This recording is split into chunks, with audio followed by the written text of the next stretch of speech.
Good afternoon everybody. कल हमने 6 question देखे थे। आज हम 7, 8 और सेक्शन फॉर्मूला जो आगे का यूनिट है वो हम कंसेप्ट सीखेंगे। ठीक है, तो क्वेश्चन नंबर 7 बहुत ही आसान है, सिंपल है, इसमें ज़्यादा बहुत बड़ी दिक्कत नहीं है। So question number 7 says find x if distance between the point L and M is 10. Means here the distance LM is equal to 10 units is given. So we know the distance between these 2 points, okay, and we have to find one of the x coordinate of L. Okay, L का x coordinate हमें ढूंढना है.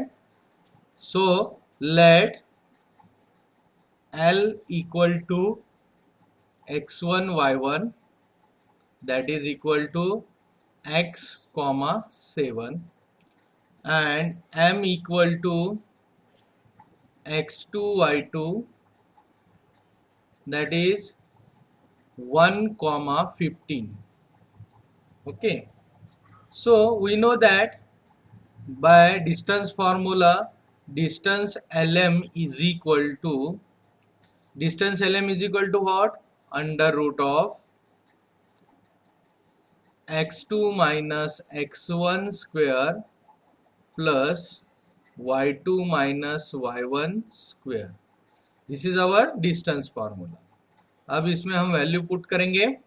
सो x2 is 1 minus x1 is x square plus y2 is 15 minus y1 is 7.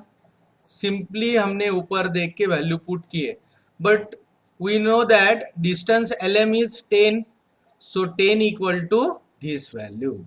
सो इसको ऐसे ही रखेंगे और अंदर जो है वो उसको सिंप्लीफाई कर लेते हैं.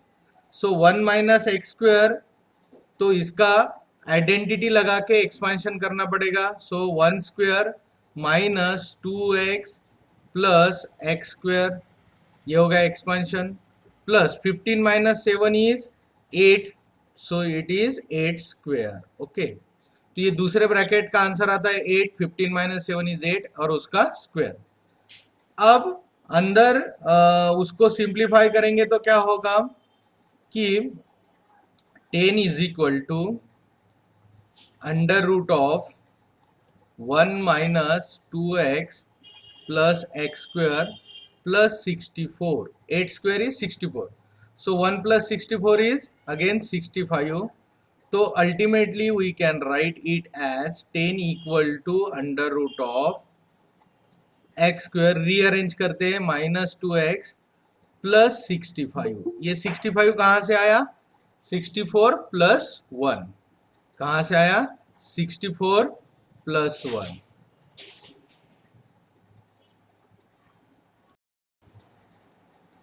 टेन इक्वल टू, ये मैंने 65 कहाँ से आया पता चला, 64 प्लस 1, और ये साइन जो है अब ये -1 के लिए नहीं होता है, ये -2x के लिए होता है. ठीक है, अब हम क्या करेंगे, ये स्क्वायर रूट निकालने के लिए taking square on both side, क्या लेंगे, taking square on both side.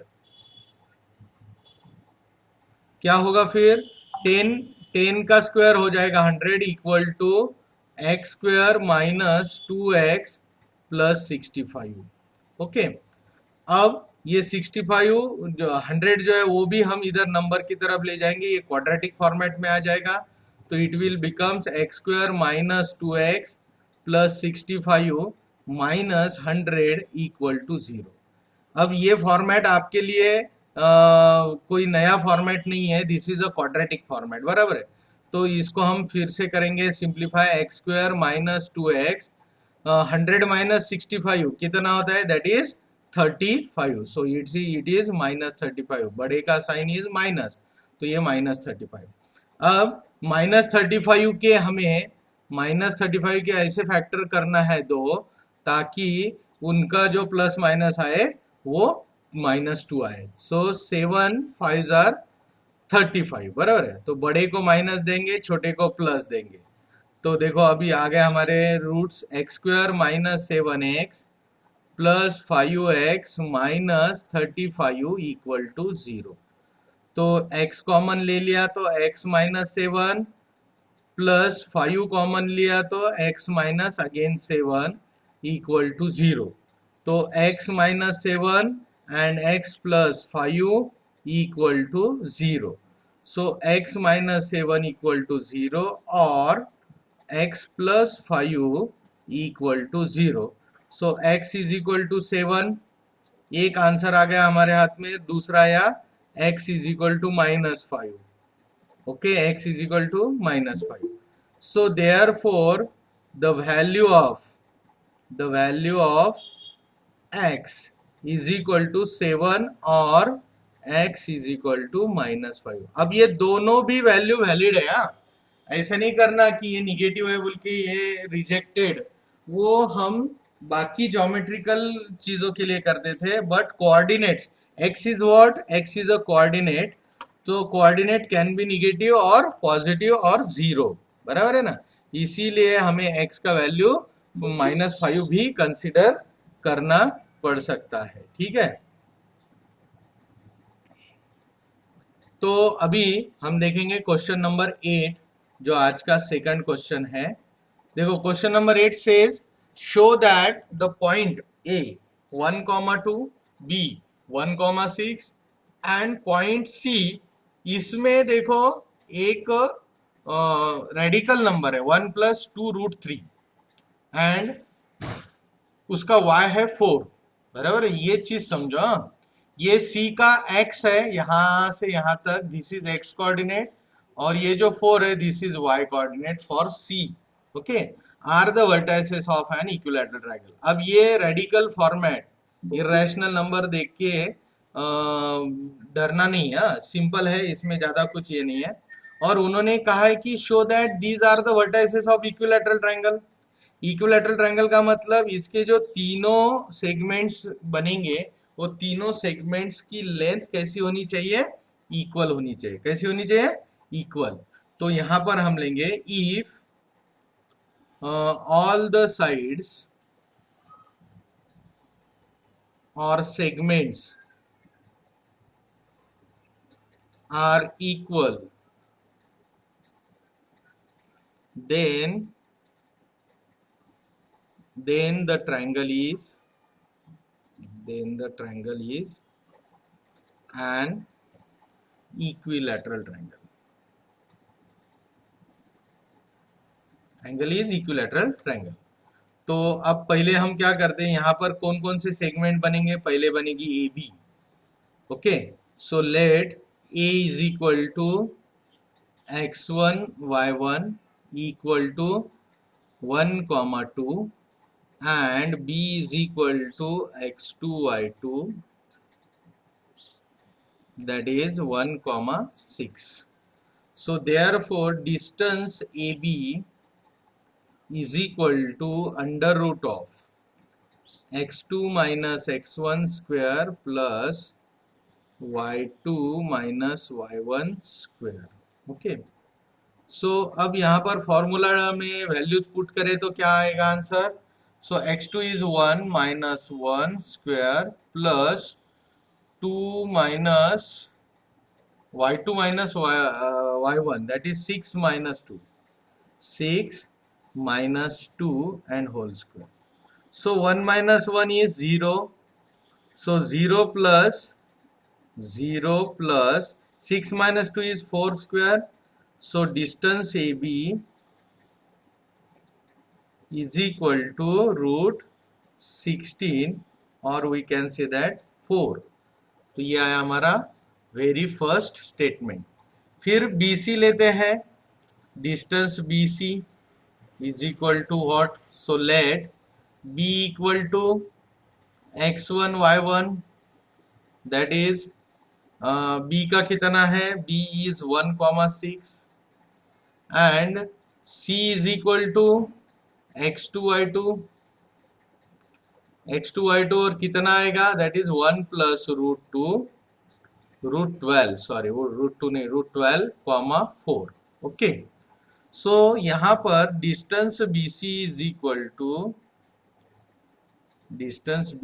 Equal to हम लेंगे अंडर रूट ऑफ, अब मैं फॉर्मूला नहीं लिखता हूँ, सीधा x2 minus x1, so x2 is 1 plus √12 minus x1 is 1, okay, उसका square, plus y2 is 4 minus y1 is 6 whole square. तो देखो अभी यहां पर क्या होगा, यस, सो ये पॉजिटिव 1, ये निगेटिव 1, ये दोनों कैंसिल हो जाएंगे, तो it becomes √12 square plus 4 minus 2 is -2 square, okay, so 12 square is 12 because root और स्क्वायर कैंसिल हो गया, और -2 square is +4, so ultimately we get √16, so distance BC is equal to √16,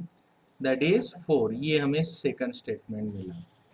अब थर्ड देखो, थर्ड कौन सा है, that is AC is equal to क्या आएगा, so let A equal to 1, 2, that is x1 y1, and B is equal to 1 plus √12 and 4, sorry C, B नहीं है हमारा, C है, C पॉइंट है, या इसको रफ ही कर देता हूँ, ओके, C में क्या है, 1 plus √12, 4, that is equal to हम कंसिडर करते हैं x2 y2, okay, so as पर distance formula, distance AC is equal to क्या होगा, under root of x2 minus x1 square plus y2 minus y1 square. Value put करते हैं इसमें, so x2 is 1 plus √12 minus x1 is 1 और उसका square, plus y2 is 4 minus y1 is 2 and its square, okay, so अब यहां पर भी same वैसे ही, +1 -1 कैंसल, तो अंडर रूट में क्या बचा, √12 और उसका square, plus 4 minus 2 is 2 square. अब अंदर का जो √12 और उसका स्क्वायर है, तो उसका आंसर क्या आता है आप लोगों को मालूम ही है, स्क्वायर और रूट कैंसल, तो सिंपली 12 बचेंगे, plus 2 square is 4, so it is under √16। So from 1 to 3 we can find that, so from 1, 2 and 3 we get क्या मिलता है, तो देखो अभी हमें AB is equal to BC is equal to AC, therefore we can say that the given vertices are of the equilateral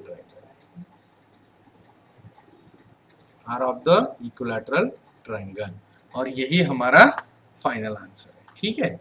तो ये था हमारा प्रैक्टिस सेट नंबर 5.1, ओके, इसके जो नोट्स है वो तो आपको वीडियो में मिलेंगे ही, साथ में मैंने कुछ PDF भी उसमें होमवर्क के डाले हुए हैं, तो डिस्क्रिप्शन में आप देख लेना, ठीक है, जिनको होमवर्क चाहिए तो डिस्क्रिप्शन में आप देख सकते हैं, उसको डाउनलोड कर सकते हैं, ओके।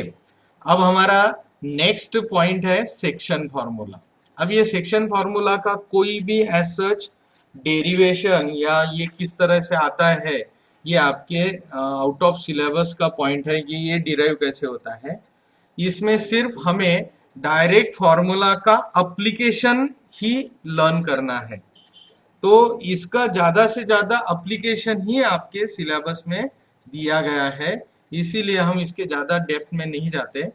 अब यहाँ पर पहले तो ये सेक्शन का मतलब क्या है वो चीज हम समझेंगे।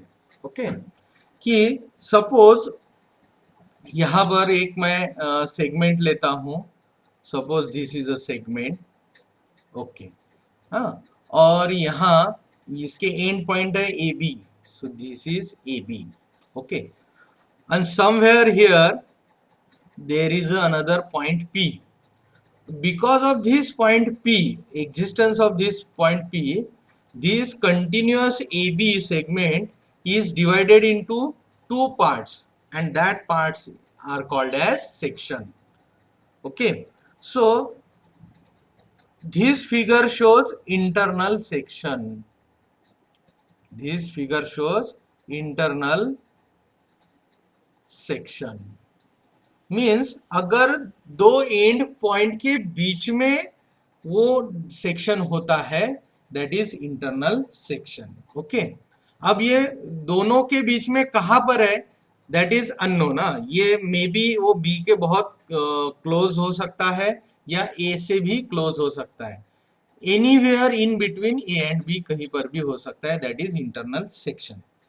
तो इसमें क्या होता है कि suppose on the graph A has coordinate x1 y1 and B has coordinate x2 y2, okay, and suppose this point of section has coordinate only x y, plain x y.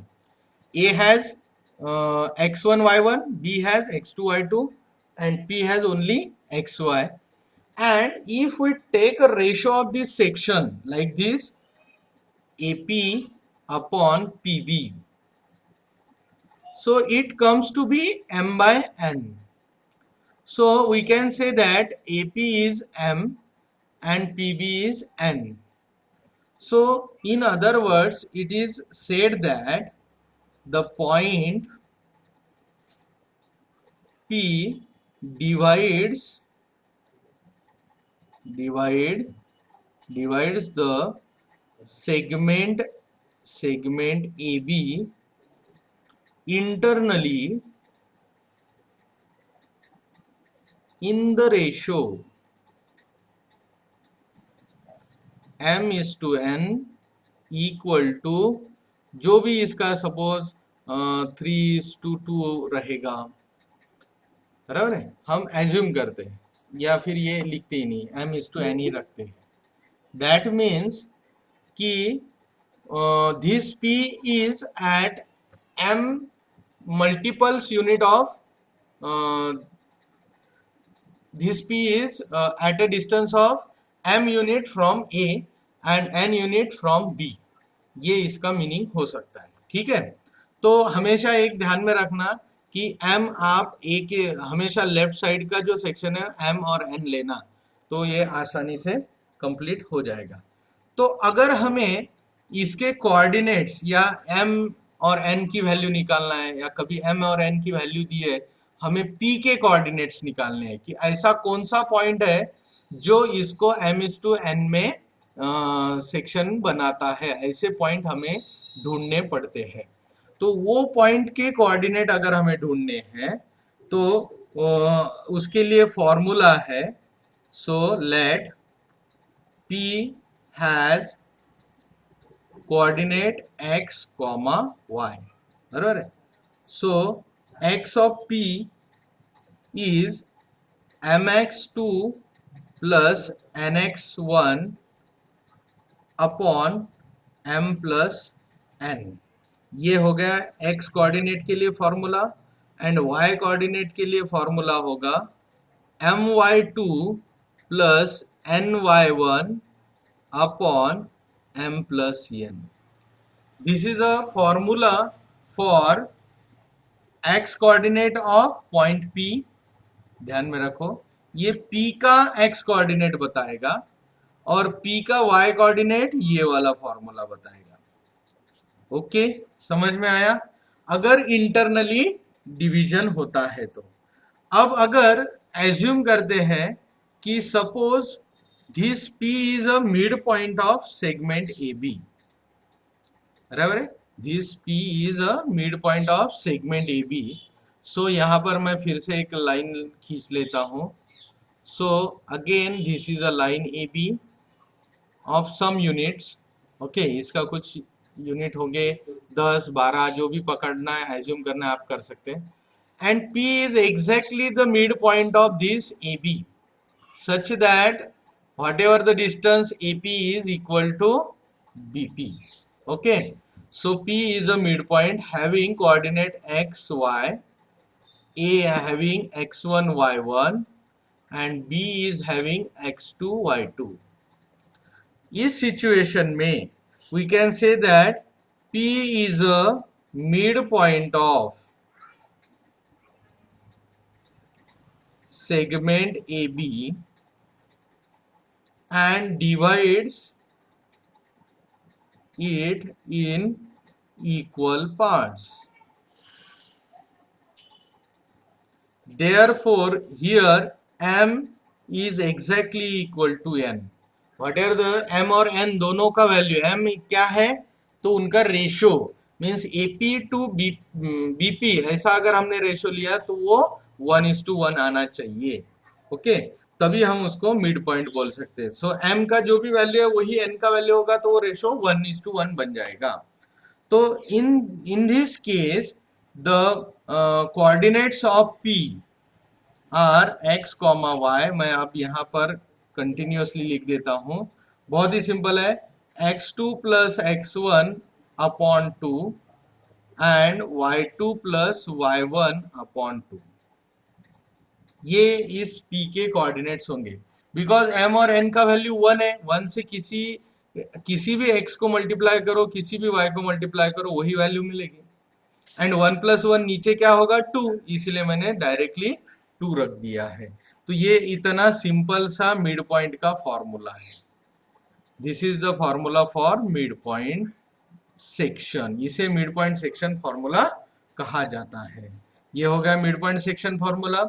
अब हम लेंगे that is centroidal formula. Centroid of a triangle formula to find the coordinates of centroid of a triangle.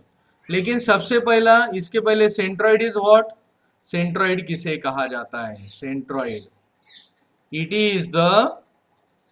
Is the point of concurrence of किसका concurrence point होता है. Three medians of triangle. अब triangle कोई भी चलेगा उसमें कोई दिक्कत नहीं. ओके तो उस मीडियन के कॉन्करेंट पॉइंट को हम सेंट्रोइड कहते हैं. अगर हम यहाँ फिगर निकालना चाहे तो मैं यहाँ एक फिगर निकाल देता हूं.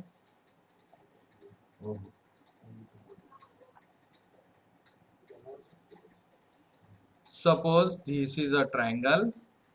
फिर उसके एक एक मीडियन निकाल देते हैं अपन.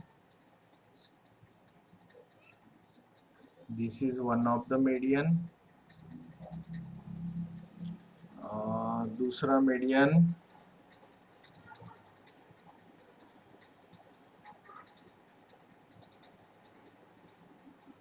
ये दूसरा मीडियन है. और तीसरा मीडियन सपोज दिस इज.